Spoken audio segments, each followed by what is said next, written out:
Now, it is World Braille Day, so I want to pause in the release content to have a special discussion about Braille.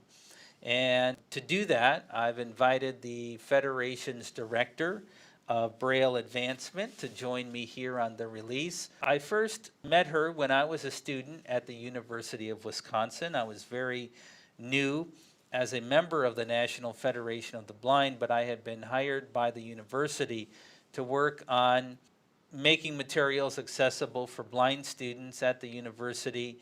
And we did most of our work on cassette tape at that time, and we were looking at starting a program to scan books and make them available digitally. And I knew that there was great work happening in Minnesota, and so I called the university there, and I talked to this woman, and I said, well, now how would I do that as a blind person? And she said, well, I can tell you that. I'm a blind person.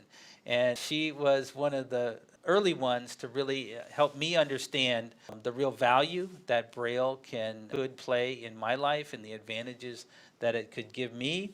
That was before I had started learning Braille, so I give her credit for my journey in Braille. And she has been directing the Federation's work since December 2006, our work to operate the Braille Transcription and Proofreading Certification Program on behalf of the National Library Service. That's a contract that we have had since that time, and she's been the manager of it. So I'd like to welcome Jennifer Dunham to our virtual stage here. Good evening. Can you give us a little history about the program for Braille transcription at the National Library Service? Absolutely. And I'll give just a very rough timeline because there's a lot of interesting details, and I would really encourage people who are interested to read up on it. But the Braille certification program really had its roots all the way back in 1897 when the Library of Congress had what they called a reading room for the blind. And one of the programs they did there was that blind people would take dictation from sighted readers and transcribe books into Braille. So between 1897 and 1912, they did about 300 books that way. So some books were added to the Library of Congress. Then if we fast forward a little bit to World War I, there was a program of the Library of Congress in conjunction with the American Red Cross. And they began to train sighted volunteers to provide Braille recreational material for people who'd been blinded in the war. So that sort of led to a larger correspondence course that was provided, and by about 1925, they had a training manual and a whole bunch of volunteers. The next sort of big landmark was 1931, the Pratt-Smoot Act, and that is the act that provided funding through the Library of Congress for the purchase and distribution of books for blind people nationwide. And that's really how it all got started at NLS, which is National Library Service for the Blind, and Print Disabled, which has had a variety of names over time. In the 40s, the American Red Cross kind of changed their focus. So it was at that point all the Library of Congress that did it. They started doing certifications, and music certifications started in about 1965, the Nemeth certifications in 1980. And a lot more happened, but we got involved, as President Riccobono just said, in 2006 at the end of it. We have been operating the courses since then. There are courses in literary transcribing and proofreading and several variants of that for mathematics and music. And we've watched the program change and grow and been part of having it change and grow ever since then. Jennifer, can you tell us what does it mean to be certified? Yes. So when a person is certified, it means that they have gone through a very rigorous set of assignments and completed all of them successfully, regardless of which course it is. The people who are successful understand that this is not a program that you can rush through.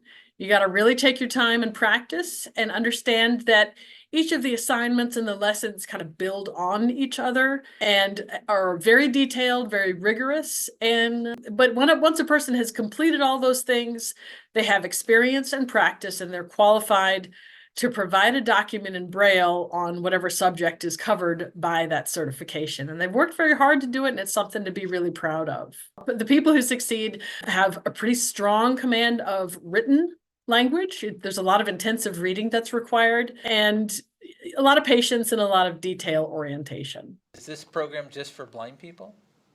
That's a great question. I get that a lot. Most of the students in the program, and we have several hundred students at any given time, most of them are sighted. But that being said, we do have many successful folks who go through it as who are blind. And there again, if you have the right skill set and the right tools, in a lot of fields, Braille is a strong predictor of success.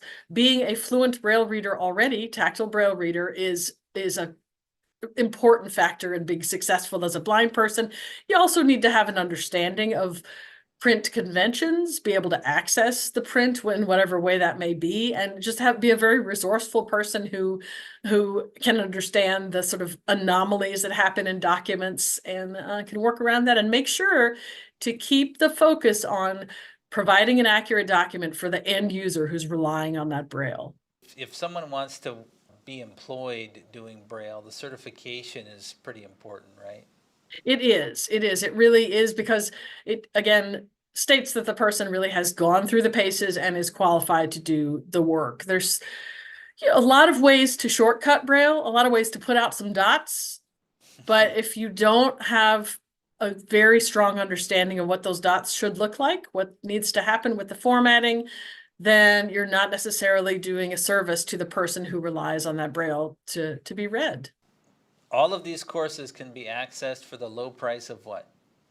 Free, no charge at all. They're available for download. The materials are downloadable on our website at nfb.org/transcribers. To actually enroll in the course, you need to fill out an application form. There are eligibility requirements that I would urge everybody to read before applying to take the course, and understand that it does take time. Some of them can take a year or more to complete. It's really something you have to love and be patient with, but there is no charge for them.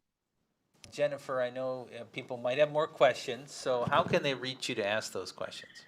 The best way is to send me an email at transcribers@nfb.org. Our extension at the NFB number is 2510. So it's 410-659-9314-2510. I want to shout out, it's not just me who runs this course. There's a whole team of people. I noticed that people seem more reluctant these days to request Braille in certain situations, either hard copy Braille or electronic Braille. I wonder if you could comment on the importance of making those requests, especially when that's the format that's going to be best suited for you, because it has an impact on the availability of Braille and the resources people put into it. Absolutely. I think it is really important for a couple of reasons. Of course, to keep it visible, but to make sure you're getting all of the information that you need. A lot of times, if you have a document that's print-based or on your phone or electronics-based, even if you're using a refreshable Braille display, you might not get all the information. For example, we had a resolution this last summer urging that screen readers put more effort into making sure that the italics and other type of format comes through in their Braille display.